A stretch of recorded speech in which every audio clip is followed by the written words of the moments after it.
Ay, magugupit na naman tayo.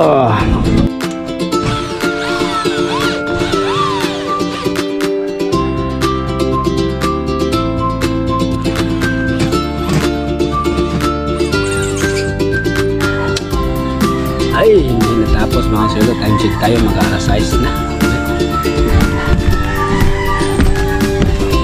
Dito na ako sa baba. Dito sa naka-fix screw din. Yala, good morning po mga kasilo. Mayong punta sa tanan, di po kalibutan. Kumusta? Long time no see po mga kasilo. At wala po nga tayong upload noong mga nakaraang araw dahil nga po na-busy tayo. So ngayong araw po ay ngayon ang aking pagbalik. Project na naman. Pagpatuloy natin yung atin nasimulan sa pagbubong. Kasi ano na lang yun, flashing na lang yun. Side flashing, tapos tick screw na lahat ng mga dapat i-tick screw. Pala wala nga tayong upload dahil mga nakarang araw, Lunes duty, tapos Martes fiesta sa aming sitio Tawi-Tawi. Yan sa aming fiesta. Siyempre na busy dahil meron din tayong mga bisita. Wala ako mga silo, galing ako dun sa aking alagang kalabaw na si Jason, tapos na si Victoria, at saka yung mga baka tapos na rin. Balik tayo dun sa bahay para mag-almusal dahil gagawa tayo ngayon sa bubungan ni Sir Ryan para matapos na yun dun sa taas. Ano na lang yun, side flashing at tick screw, yun na lang. Tapos doon na tayo sa terrace na naman ating gagawin pagkatapos doon.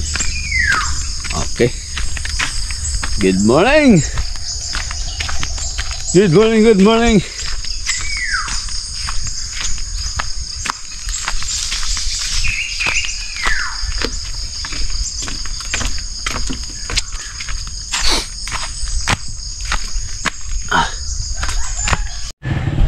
So ayan, nandito na po tayo mga kaswelo sa taas ng yero upang ipagpatuloy yung din ayan shoutout kang Busing Ryan. Ito na po, maayong buntag boss.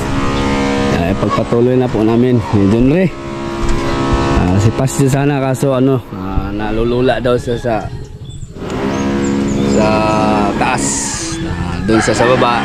Si John Ray dito kasi gapang-gapang nga kami din tapos medyo madulas pa yung yero dahil basa, umulan pa kanina. Yan ang namin ipagpatuloy na John Ray, dugtong hanggang dun. Pagkatapos siyempre i-fix natin, tapos ayan, gugupitin natin yan, ganyan para maglapat siya dito sa groove.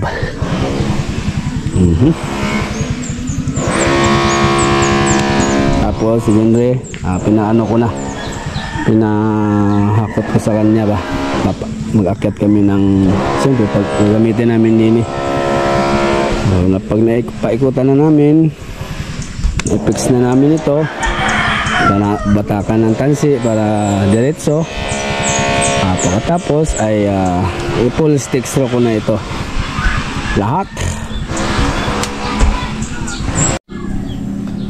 Tingin muna ako ng ng basahan dun sa baba dahil basa pa ng yero, madulas, delikado.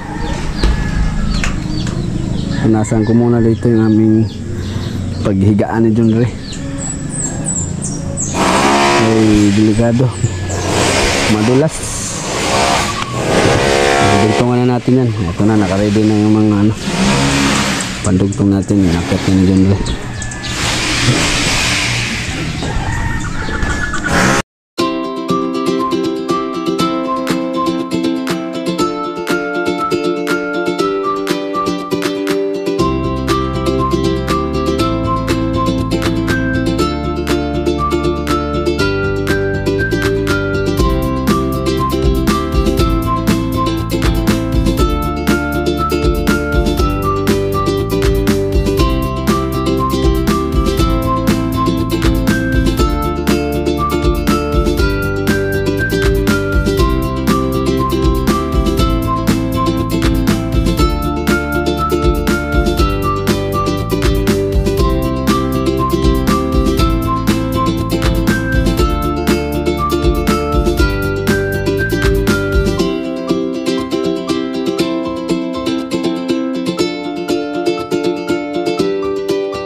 Yan, natapos natin na mga kasulo paglagay ng side blasting. Ang gagawin na lang namin ni John Ray ay didiretso na namin.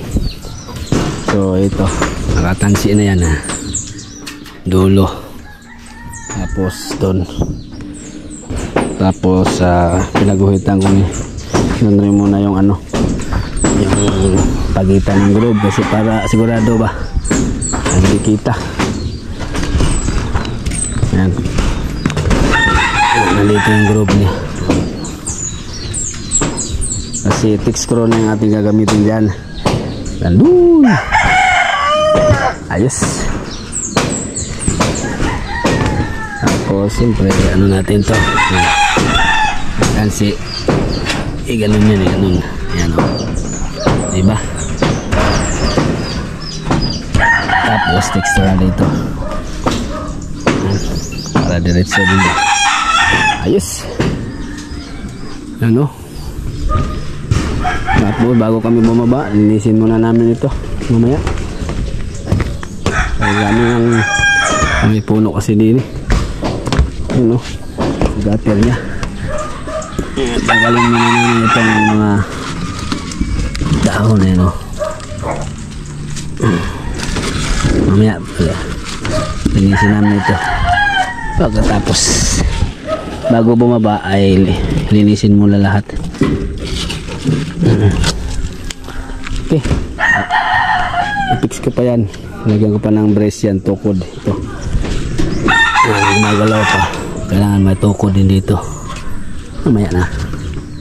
Ito muna yung unahin, blasting side ikot, tapos gupit dun sa pagitan ng groove. Okay. Ngayong araw matapos na namin ito ni John Ray. Ma-fix na namin ito lahat. Oh, ay gracias a Dios. Yes.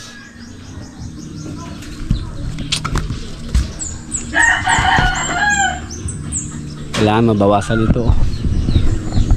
Kapingin yun dun para walang dahon na din eh. Lalaglag. Okay na. I-ano muna namin, thick screw. Tapos idiretso.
Yan. Okay na mga kasulo. diretso na at na-fix na natin yung side passing. Ayan na nangyari. Okay, diretso na, nakapisto na yan. Fix ko din, tumama sa bakal sa ilalim para matibay. Ayos. Ayan, may tansi, diretso na mga silo. Okay, so tanggalin natin tong tansi at lipat natin sa kabila.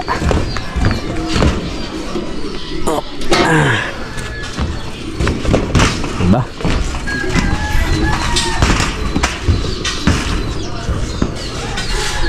Tapos rebit ko na lang ito, dugtungan.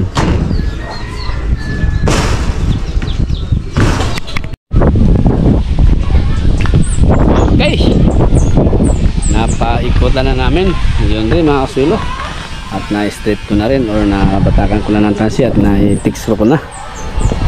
So ang next na gagawin ko ay mag-ano na lang ako dito, ilalapat ko na lang ito. Ayan o, meron na ako ng pisahan din eh. Yan, gugupit na naman tayo niyan. Ano? Para maging lapat siya dan sa groove niya. Pagpit na yan. Dito hindi pa. Basta dun. Tapos nun, full weld ko na. Full texture ko na lahat. Meron ng ano ito, meron ng mga bubuhit. Tapos si John Ray ay pabababain ko na para tutulong sa doon sa baba. Maghukay doon ang poste. Okay na. Ay, magugupit na naman tayo. Ikaw, sa-charge muna kita ha. Okay. Yan. Alas 12 na pala mga silo, kaya ano na kami, pahinga muna. Tapos yan, kapag mga ganito mga silo na may gas-gas, ayun, may gas-gas, yan ang ating isprayan mamaya para okay ba. Okay, baba muna kami.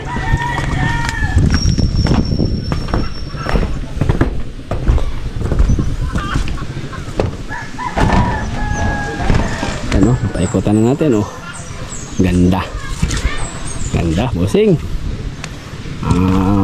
Ako na dito mamaya, pagbalik ako na dito.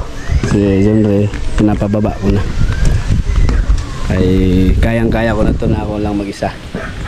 Fix screw lang naman, wala nang hawakan ba. Fix screw na lang at okay na. Si John Ray baba na siya, maghukay. Tipin natin itong extension.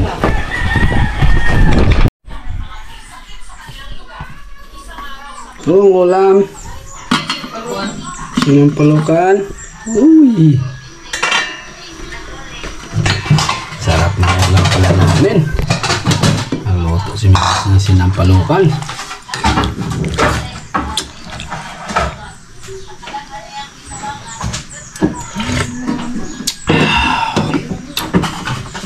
Ay, kasi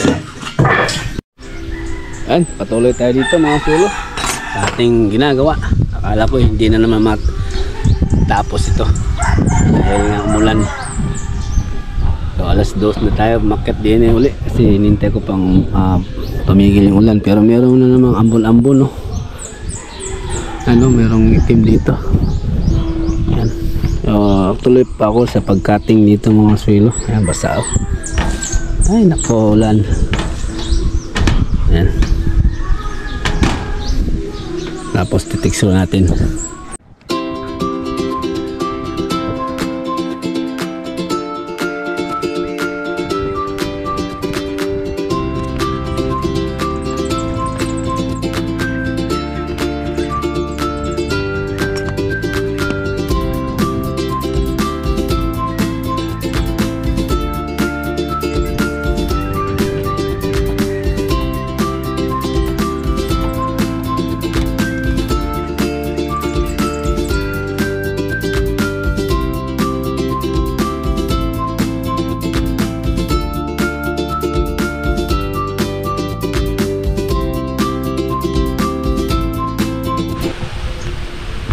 Sakto naman yung ulan mga kasuelo. Ay nako. Silong muna tayo rin banda. Buti na lang merong puno dito ng mangga pa. Hindi pa na trim. Kaya meron pa tayo masilungan. Pero kapag lumakas, bababa tayo siyempre. Mabasa tayo eh. Kaya ano ko muna yung ating mga gamit oh. Ano. Ay nako. Listorbo. Mukhang hindi matapos mga silo kapag magpatuloy ito. Pero thick screw na lang ito. At saka konting gupitin na lang doon. Tabunan ko muna itong aking tabunan ko lang muna itong aking mga gamit. Natin dito. Baka basa natin lagay. Tapos tabunan natin ang gero. Ito battery. Dito ka.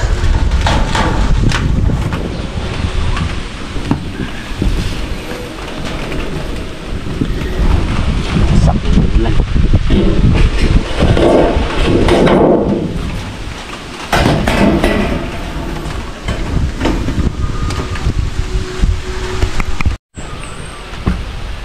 Ayan, mukhang bababa na ako mga kasuelo. Hindi ko matapos siguro ito dahil nawala yung bundok doon oh. At nangitim na. Ay nako. Pero natapos ko na mga kasuelo. Natapos ko ng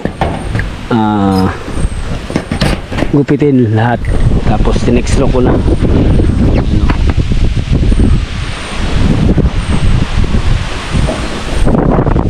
Okay na ito mga kasuelo. Kaso nga lang ito na ang ulan. Ayan na. Tara. May hangin pa oh.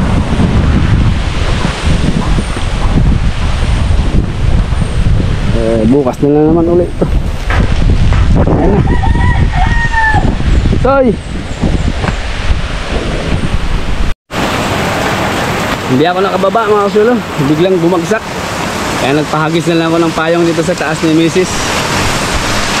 Dahil hindi na ako makababa at bumagsak na yung ulan. Buti na lang meron akong pangtabong dito, yung pinagputulan ng plasing na tabunan ko yung gamit. Biglang bumuhos ah. Dito na lang tayo magpapatila. Ayan, shoutout kang Bossing Ryan. Umuulan po. Hindi ko matapos ito siguro ma-fix ko lahat. Pero almost ano na patapos na ba. Fix ko na lang talaga. Dahil nakating ko na yung ano nalapat na oh. Lapat na. Fix ko na lang talaga. Ang kulang ayan, umuulan. As ng ulan.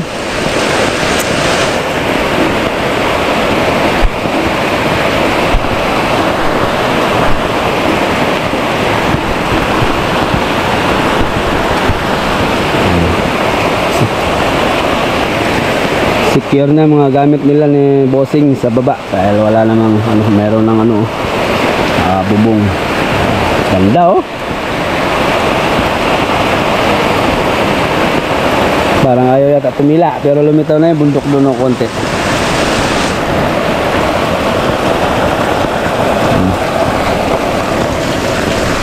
Grabe ulan.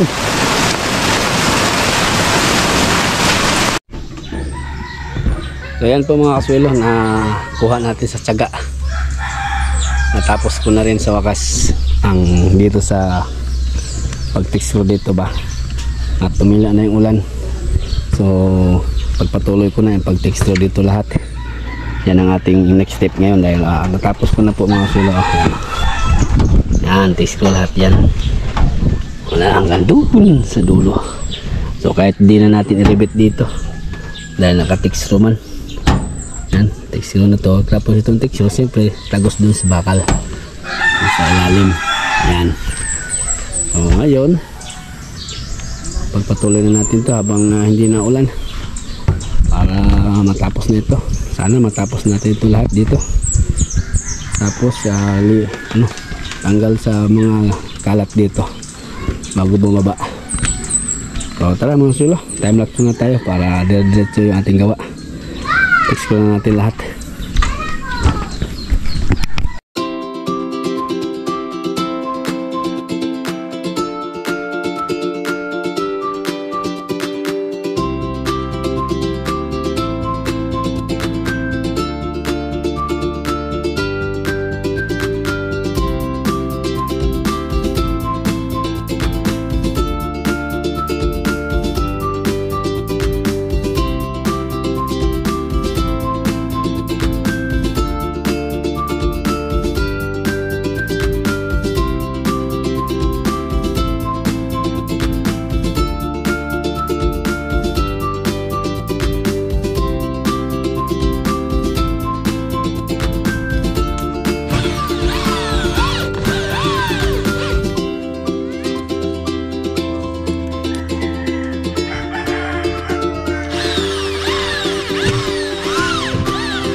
Ay, hindi natapos mga kasulo. Time check tayo, mag-alas 6 na.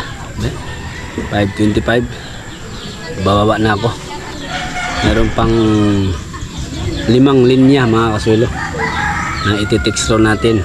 Hindi natin na tapos dahil ngay naulan kanina. Nabitin yung ating gawa. Pero ano na yan, atsak bukas ay matapos na. O ito dito, tapos na ito mga kasulo lahat. Yan, may mga textro na yan lahat. Oh. Yun. Yan. 1, 2, 3, 4, 5, 6, 7, 8, 9, 10, 11, 11. Oh. Meron pang 6 pala na linya sa baba. Dito na ako sa baba. Dito. 1, 2, 3, 4, 5, 6. 6. So yan ang ating ipagpatuloy bukas. Tama na, bababa na ako dahil meron pa tayong alaga na ipapastol, ililipat, isaka pa natin. So yun na lang, tapos lagyan ko na lang ng brace yung nandun sa gutter. Okay na, bababa na tayo. Yun nga, gaya ng aking sinabi kanina na bago po ako bababa dito bukas, iwanan itong sa taas ay i-clear ko muna, linisin ba,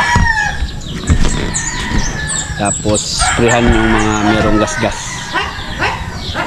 Ayos.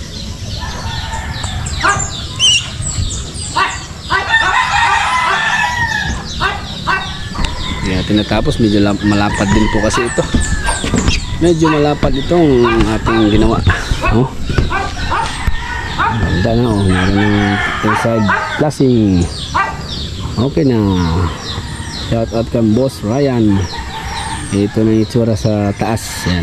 Pakita din natin para ano sa may-ari ba kung paano natin ginawa, paano pagkayari. Ayan, oh.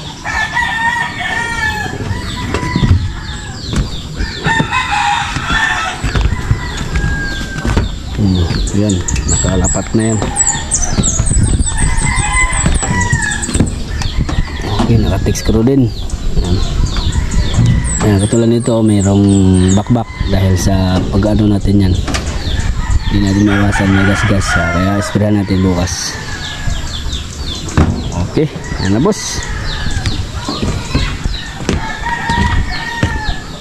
Tapos kapag makakuha ang tiyempo, ipapaputol sa kanila yan, trim, kasi nandito ang mga damo o mga dahon na nalalaglag.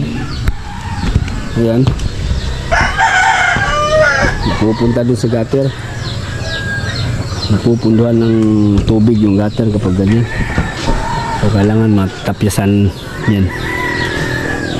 Okay, mababa na tayo at magligpit pa nga ako sa mga gamit dahil ako nga lang pala mag-isa rin sa taas. Ayos, punta tayo sa alaga mamaya.